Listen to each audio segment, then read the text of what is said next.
नमस्कार मित्रों, मैं आचार्य निम्मी अरोड़ा आप सभी का बहुत बहुत स्वागत करती हूँ अपने बेसिक एस्ट्रोलॉजी की क्लास में।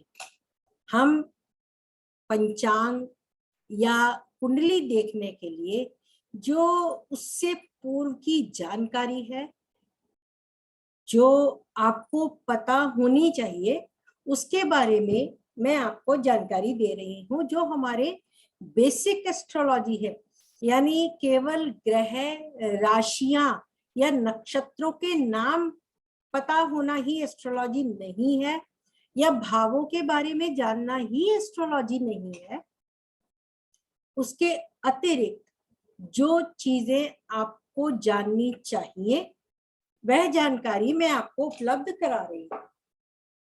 तो आइए देखते हैं आज हमारे पिटारे में क्या है जो हम आपके लिए लेके आ रहे हैं।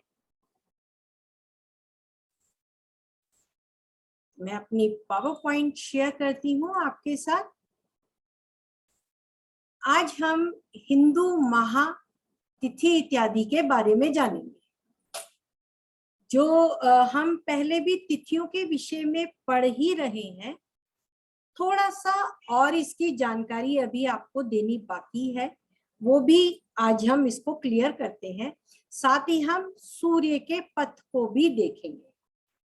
सूर्य का पथ, सूर्य के चारों ओर यह 12 इंच की एक पट्टी जिसको कहते हैं बनी होती है। इस पट्टी के अंदर सूर्य के चारों तरफ ये 12 राशियां घूमती हैं।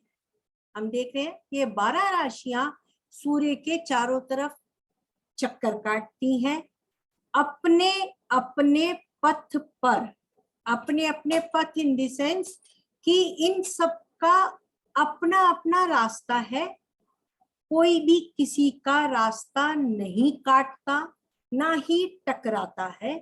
अपनी अपनी एक गति, निश्चित गति है, क्योंकि 360 डिग्री का यह चक्कर है। हमारी पृथ्वी गोल है, थोड़ी सी टिल्ट है। ये देखें, पृथ्वी हमारी यह भी सूर्य का चक्कर काटती है। ग्रह भी सारे सूर्य का चक्कर काटते हैं। चंद्रमा पृथ्वी का चक्कर काटता है। यह पृथ्वी गोलाकार और ये चंद्रमा इसका चक्कर काटता है, और चंद्रमा सहित यह पृथ्वी सूर्य का चक्कर काटती है। बाकी 12 ग्रह भी जो है, मेष, वृषभ, तुला, सभी राशियां जो है वह सूर्य का चक्कर काटती है। मेष राशि का सिंबल, यहाँ पे सभी 12 राशियों के आपको सिंबल दिखाए जा रहे हैं। यह मेष का मेढ़ा, वृषभ का एक बैल, कन्या का 2 जोड़ा, एक लड़का और एक लड़की का जोड़ा, कर्क राशि का केकड़ा, सिंह राशि का शेर, सिंह, कन्या राशि में एक कन्या है, तुला राशि में तराजू का पलड़ा है, वृश्चिक राशि स्कॉर्पियो, बिच्छू, यह इसका सिंबल है। धनु राशि में धनु, तीर उठाए हुए एक मनुष्य जो आधा घोड़ा और आधा मनुष्य है, तीर कमान हाथ में है।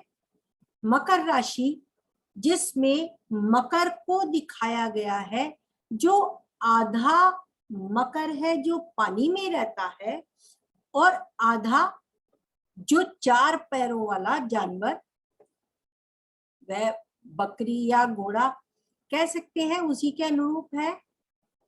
प्रॉपरली तो मैं नहीं जानती कि ये बकरा है या घोड़ा है, क्योंकि इसकी छवि कुछ घोड़े से भी आकृति मिलती हुई होती है, इसके सींग जो है उस तरीके से। लेकिन ये आगे का हिस्सा चतुष्पद है और पीछे का हिस्सा जलचर है।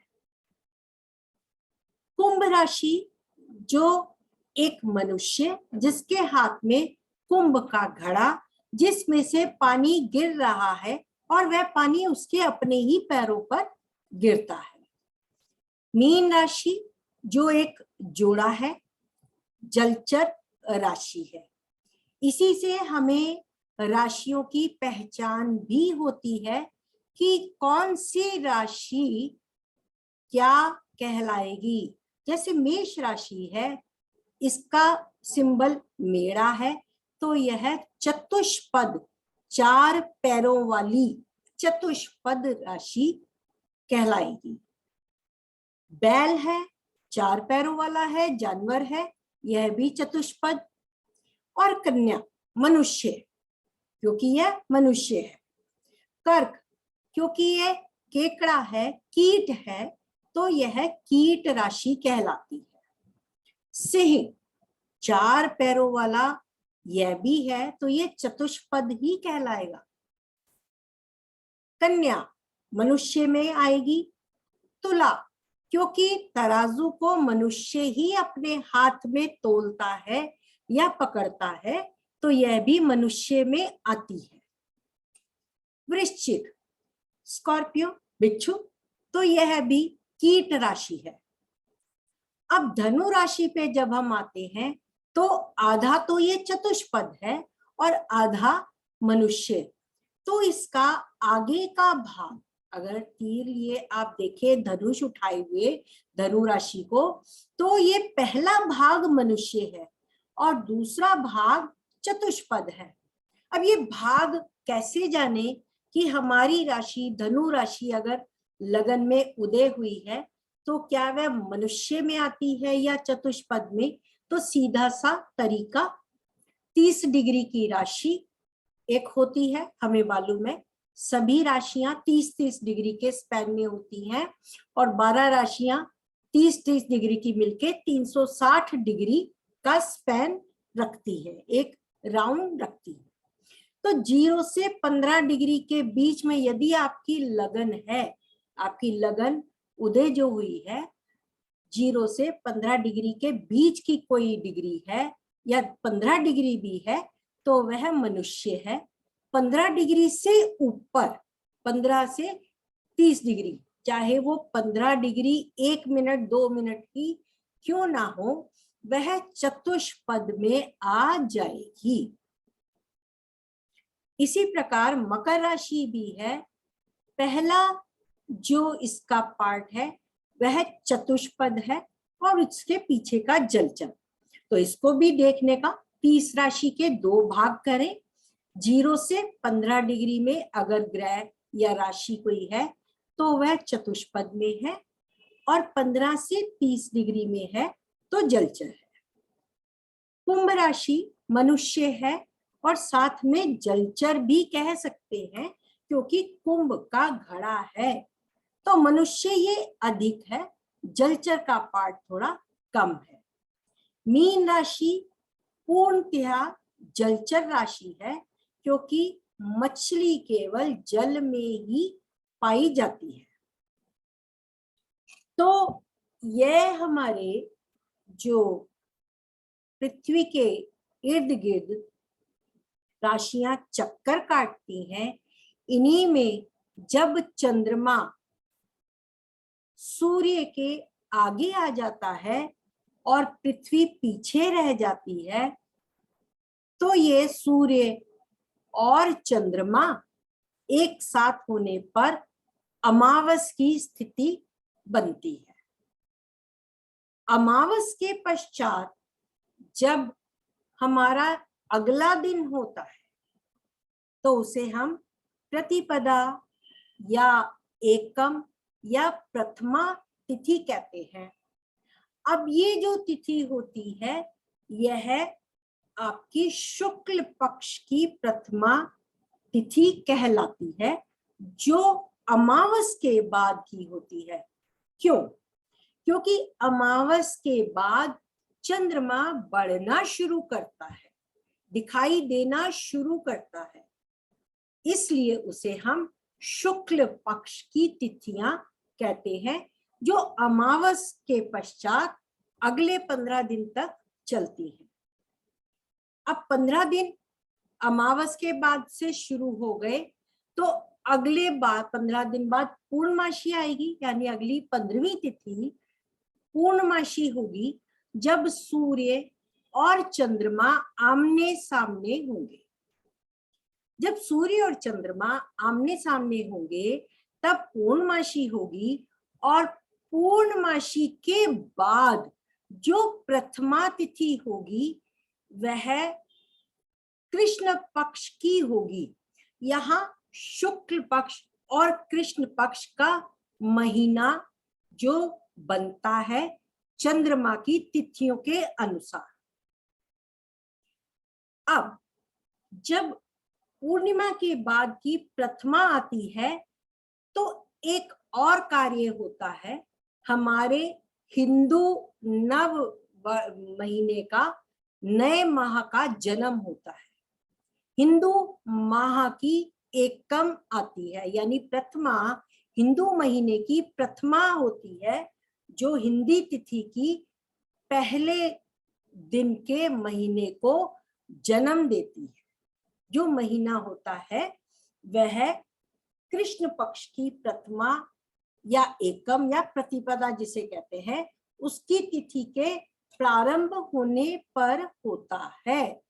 पूर्णिमा के पश्चात तिथि आरंभ होती है और हिंदी तिथि के अनुसार तिथि आरंभ होते ही हिंदू नए माह का जन्म होता है। जैसे हमारे इंग्लिश माह का जन्म 30 या 31 तारीख के बाद जनवरी, फरवरी, मार्च, अप्रैल आता है, उसी प्रकार हिंदू महीने का जन्म आपकी पूर्णमासी के अगले दिन होता है। तो इसको समझने के लिए आप राशियों के चरित्र व स्वभाव भी देखें, हमारे माह का जन्म किस प्रकार होता है उसको समझें।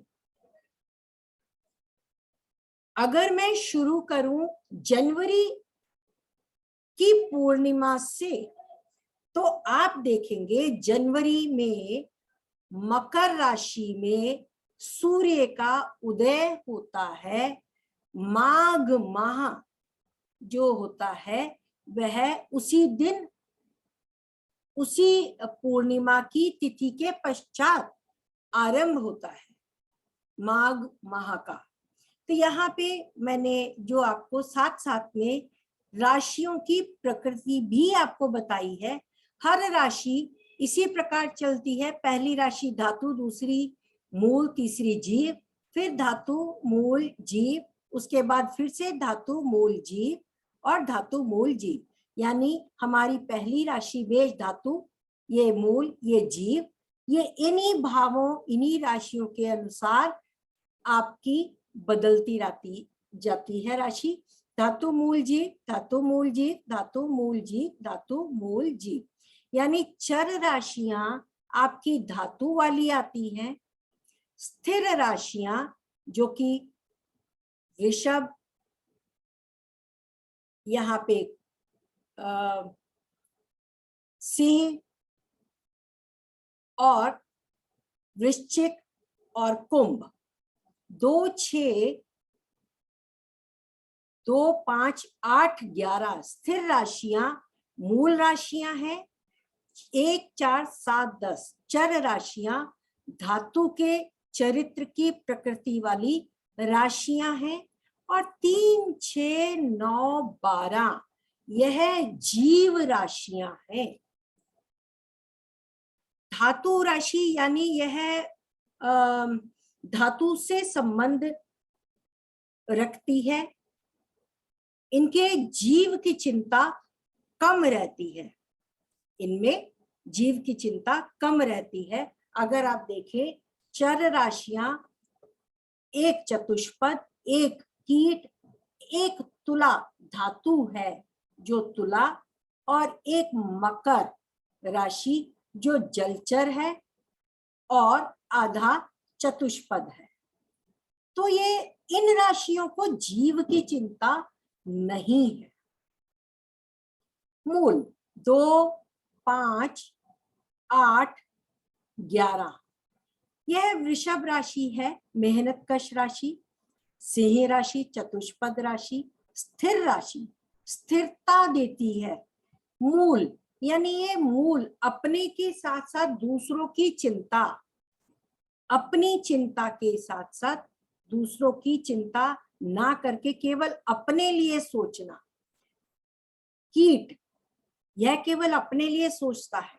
कुंभ यह घड़ा पानी का केवल अपने पैरों पे पानी डालता है।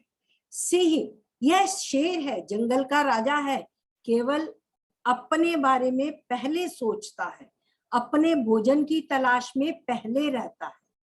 और बैल, बैल बुद्धि, बैल को समझ जो होती है वो इतनी नहीं होती, केवल एक फोकस रहता है किसी भी कार्य के विषय में, तो उसके लिए मूल वही चीज हो जाती है जो उसके सामने है, वही उसके लिए मूल है।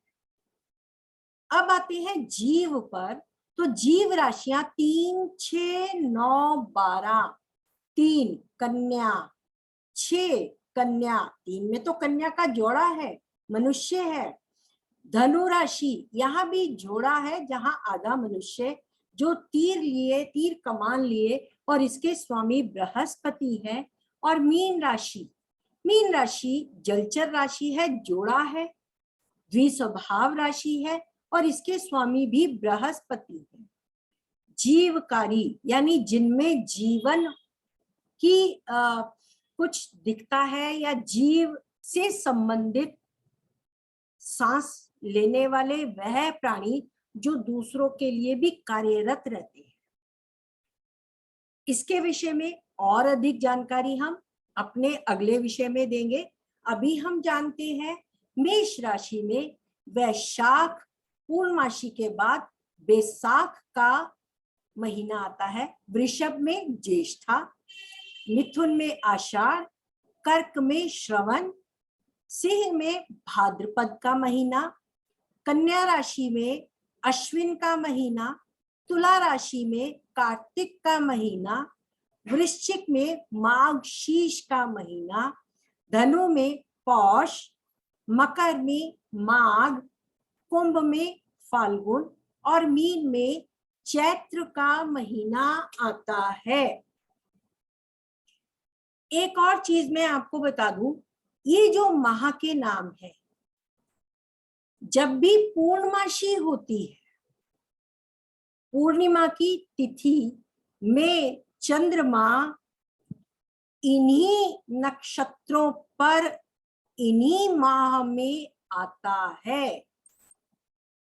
बैसाख, आप देखेंगे नक्षत्रों के नाम मिलते हैं। ज्येष्ठा नक्षत्र, ज्येष्ठ की गर्मी, वृषभ राशि जो आजकल चल रही है, सूर्य वृषभ में है, और ज्येष्ठ की गर्मी, और चंद्रमा ज्येष्ठा नक्षत्र इसके सामने आता है। मिथुन राशि, आषाढ़ का महीना, जो अगला महीना होगा आषाढ़ का, जब सूर्य मिथुन में होगा तो पूर्वाषाढ़ा नक्षत्र आपका धनु राशि में होगा, यहां से प्रारंभ होगा। कर्क, श्रावण मास, जब सूर्य कर्क राशि में होगा तो चंद्रमा पूर्णमासी का मकर राशि में श्रवण नक्षत्र का होगा। पूर्णमासी के पश्चात प्रथमा श्रवण नक्षत्र। सिंह राशि में जब सूर्य आएगा तब भाद्रपद नक्षत्र में चंद्रमा होगा। यहाँ भाद्रपद नक्षत्र उत्तरा और पूर्वा 2 भाद्रपद आते हैं, और चंद्रमा 11 उत्तरा भाद्रपद और पूर्वा भाद्रपद, उत्तरा भाद्रपद यहाँ में कुंभ या मीन में होगा। उसके बाद आते हैं कन्या, कन्या राशि में सूर्य, तो चंद्रमा यहाँ पर अश्विनी नक्षत्र, यानी यह पूर्वा भाद्रपद के बाद अश्विनी नक्षत्र आपका मेष का होगा, मेष राशि का। और फिर आता है आपका तुला राशि। तुला राशि चंद्रमा आपका नीचे आ जाता है। जो हमारे मार्च अप्रैल में सूर्य यहाँ से अपनी यात्रा आरंभ करता है तो नीचे आ जाता है अंधेरे पक्ष की ओर, जो इंडिया का अंधेरा पक्ष है, यानी वो ठंडे प्रदेशों की ओर चला जाता है। तो यहाँ सर्दियों का प्रारंभ होता है। तो सर्दियों के प्रारंभ में कार्तिक माह, जहाँ पे पूजा होती है, और कार्तिक माह में आपको सबको मालूम है कार्तिक माह सबसे अच्छा माना जाता है, और चंद्रमा उस समय कृत्तिका नक्षत्र में होगा। पूर्णमासी के पश्चात कृत्तिका नक्षत्र मेष और वृषभ दोनों में आता है। इसी प्रकार से वृश्चिक राशि, तो चंद्रमा आपका कृत्तिका और उसके बाद के 2 नक्षत्रों को पूर्णिमांत करके मिथुन में आएगा और वृश्चिक से माघशीर्ष यानी मृगशिरा नक्षत्र में होगा। धनु में जब सूर्य आएगा तो यह पौष का महीना, पौष का महीना यानी चंद्रमा का यहाँ से पूर्णिमांत, सूर्य और चंद्रमा आमने सामने पूर्णिमांत होकर पुष्य नक्षत्र का चंद्रमा कर्क राशि में होगा। पूर्णिमा के पश्चात हमारे माह हमेशा ये भी चंद्रमा के अनुसार, नक्षत्र के अनुसार ही चल रहे हैं। और फिर मकर राशि, सूर्य अपने पुत्र के घर में आता है। यह भी बहुत धूमधाम से मनाया जाने वाला त्योहार है, और पुष्य नक्षत्र भी शनि का ही है। पुष्य के बाद जब मकर का होता है तो मघा नक्षत्र, जो कि सूर्य की ही राशि का होता है। आप देखेंगे शनि सूर्य के घर में, और पूर्णिमा के पश्चात रानी चंद्रमा भी वो सूर्य के घर में आ जाती है, यानी पिता पुत्र के घर में, और पत्नी यानी रानी पिता के घर में। मघा नक्षत्र, माघ का महीना, उसके पश्चात कुंभ, कुंभ में होता है तो फागुन का महीना आता है, फागुन, और चंद्रमा हमारा कन्या में फाल्गुन नक्षत्र में होता है। मीन का सूर्य यानी माह का अंत, हिंदू तिथि के माह का अंत, और यह चैत्र माह का आरंभ होता है। चंद्रमा तुला में चैत्र नक्षत्र में आता है, क्योंकि उसका पूर्णिमांत कन्या में होता है। तो प्रथमा आपकी तुला की हुई। तो ये हमारा आज का जो बहुत ही महत्वपूर्ण विषय, हमारे चंद्रमा, शुक्ल पक्ष, कृष्ण पक्ष, तिथियां और माह सब पर कंट्रोल करता है, किंतु सूर्य की सहायता से। सूर्य जो ग्रहों का राजा है, उसी की सहायता से सभी ग्रह पृथ्वी सहित उसके चारों ओर अपने अपने पथ पर चक्कर काट रहे हैं। पथ क्योंकि सूर्य के सबसे नजदीक बुध है, उससे थोड़ी दूर शुक्र है, उसके बाद मंगल है, उसके बाद आपका बृहस्पति। इस प्रकार से सभी ग्रह जो इससे अपनी निश्चित दूरी बनाकर अपने अपने पथ पर सूर्य का चक्कर काटते हैं, और पृथ्वी भी इस बीच उन सब से दूरी बनाकर एक निश्चित दूरी पर चक्कर काटती है। और इस पृथ्वी का चंद्रमा चक्कर काटते हुए कभी अमावस, कभी पूर्णिमा और तिथियों को, माह को जन्म देता है। हमने इससे ये जो राशियां बोली, सूर्य जब जिस राशि में जाता है उसे संक्रांत बोलते हैं, यानी सूर्य का किसी राशि में जाना, इसे हम संक्रांत बोलते हैं। आपने सुना होगा आज संक्रांत है, हर महीने ये संक्रांत आती है। यह संक्रांत उस दिन होती है जिस दिन सूर्य का किसी राशि में प्रवेश होता है। यह 14 जून 2022 का मैंने चार्ट बनाया है। पूर्णिमा और सूर्य संक्रांति ज्येष्ठ माह शुक्ल पक्ष, सूर्य जो 28 डिग्री 48 मिनट पर हमारे 14 जून को होगा, यह हमारी पूर्णिमा होगी। उस दिन पूर्णमासी है। और 15 जून को चंद्रमा जो हमारा वृश्चिक में था वह धनु में आ जाएगा, मूल नक्षत्र में होगा। और सूर्य जो हमारा वृषभ में ही है 28 डिग्री 48 मिनट पे 15 जून को 29 डिग्री 43 मिनट का होगा, यानी बहुत करीब है वो संक्रांति के। तो हम यहाँ देखें 14 जून को सूर्य 28 डिग्री 48 मिनट, 15 जून 29 डिग्री 43 मिनट, कुछ ही मिनट बाकी है। तो हमने देखा 15 जून को ही 12:44 पर, ये सुबह 5:30 का चार्ट है जो मैंने प्रतिपदा या प्रथमा तिथि, यानी इस तिथि ने सूर्य देख लिया सुबह 5:30 का, तो ये प्रथमा तिथि है, इसे हम प्रथमा तिथि बोलेंगे। अब प्रथमा तिथि के दिन ही सूर्य संक्रांति 12:44 पर सूर्य ने अपने राशि परिवर्तन किया, जो कि मृगशिरा नक्षत्र में आया। मिथुन राशि, मृगशिरा नक्षत्र, 15 जून दोपहर 12:44 पर। और ये आषाढ़ का माह, आषाढ़ का माह मैंने क्या बोला था आपको, अभी हमने अपने पिछले चार्ट में देखा कि जब मिथुन राशि में होगा आषाढ़ माह का प्रारंभ होगा और चंद्रमा भी आषाढ़ नक्षत्र में ही होगा। तो आप देखें चंद्रमा पूर्वाषाढ़ा नक्षत्र में है, पूर्वाषाढ़ा नक्षत्र सूर्य के सामने अपनी पूर्णमासी से वो निकल चुका है, 14 तारीख को ही आगे बढ़ चुका है, धनु में है।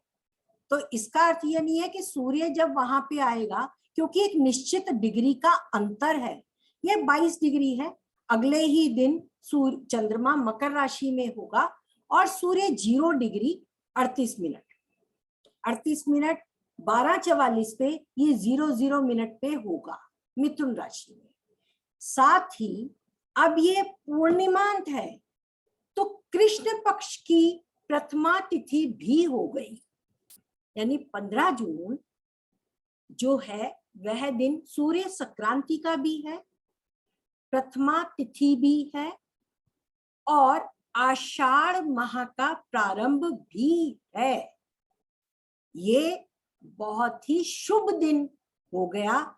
अब अगर आप मेरी उन तिथियों को देखें वार और शुभता के अनुसार, तो आपको उसकी तिथि की महत्ता और अधिक पता लग जाएगी, जो कि मैंने आपको पहले जानकारी दी है। मैं आपको बताऊं कि आप अगर ये नोट्स बना लें तिथियों के अनुसार जो मैं बता रही हूँ, तो आपकी बहुत अच्छी जानकारी इकट्ठी हो जाएगी।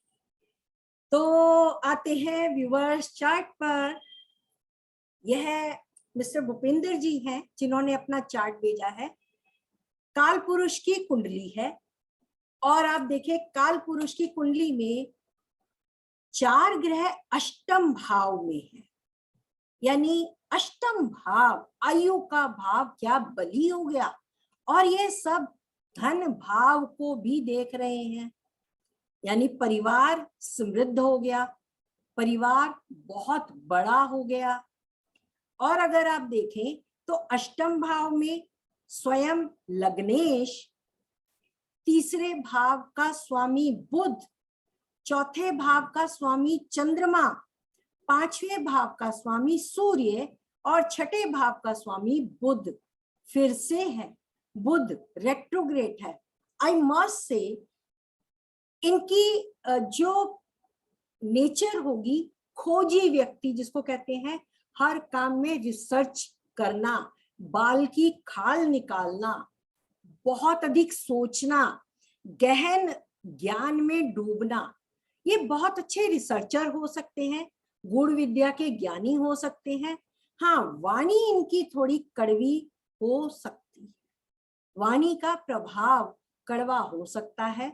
सूर्य और चंद्रमा अनुराधा नक्षत्र यानी ये शनि के नक्षत्र में है, तो मैं कहूंगी माता पिता में थोड़ी अनबन रह सकती है, क्योंकि राजा और रानी भी अंधकार के भाव में अमावस लेकर आ गए, तो शायद इनके काम अचानक से बहुत होते होंगे। अचानक से इनमें ऐसी भावना कि मैं किसी को कुछ कर दूं, लेकिन मन ही मन अपना गुस्सा पालने वाले, अपने गुस्से को पाल कर रखने वाले, और जब मौका आए तो छिपकर वार करने वाले। तो बस आज के लिए इतना ही। इन्होंने कोई विशेष क्वेश्चन तो पूछा नहीं है, लेकिन हाँ, एक चीज बहुत अच्छी, बृहस्पति ज्ञान का कारक, धर्म का कारक भी इस भाव को देख रहा है, बुद्धि और ज्ञान का स्वामी सूर्य भी यहाँ है, तो मैं ये जरूर कहूंगी ये कहीं साइंटिस्ट हो सकते हैं, या किसी चीज में डॉक्टरेट कर सकते हैं, किसी भी विद्या में इन्होंने कोई ना कोई महारत अवश्य हासिल की होगी, क्योंकि बुध भी यहाँ पर है, तो गूढ़ ज्ञान तो इनमें अवश्य होगा। किसी ना किसी विषय में एक छिपी हुई विद्या इनमें अवश्य होगी। ये बहुत कुछ अपने आप में छुपा कर रखते होंगे। तो मित्रों, आज के लिए इतना ही। आशा करती हूँ आपको ये वीडियो पसंद आएगा। आप इसे ज्यादा से ज्यादा शेयर कीजिए, लाइक कीजिए, सब्सक्राइब कीजिए, ताकि और भी लोगों को ज्योतिष की जो ये बेसिक जानकारी है वो मिल सके। बाकी ज्ञान तो आपको बहुत लोग देते हैं, लेकिन ये ज्ञान जो मैं आपको दे रही हूँ इतने अच्छे प्रकार से मुझे नहीं लगता कि आपको कहीं और से मिलेगा। तो प्लीज आपसे रिक्वेस्ट है, निवेदन है कि आप इसे अधिक से अधिक लाइक्स और सब्सक्राइब करें और शेयर करें, ताकि और लोगों को भी इसका फायदा मिल सके। आपके सुझावों का, आपके चार्ट्स भेजने का भी मुझे इंतजार रहेगा।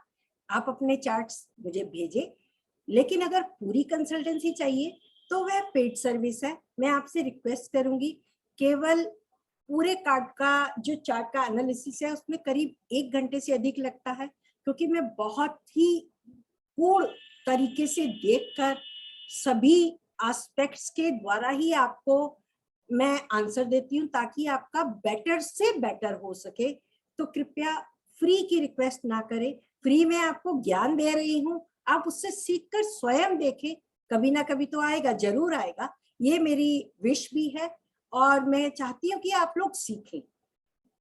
ठीक है, तो मिलते हैं अगले चार्ट के साथ, फिर कभी आपसे अगले वीडियो में आपसे मुलाकात होगी। धन्यवाद, अपना प्यार बनाए रखिए और अपने सुझाव भेजते रहिए। Thank you so much.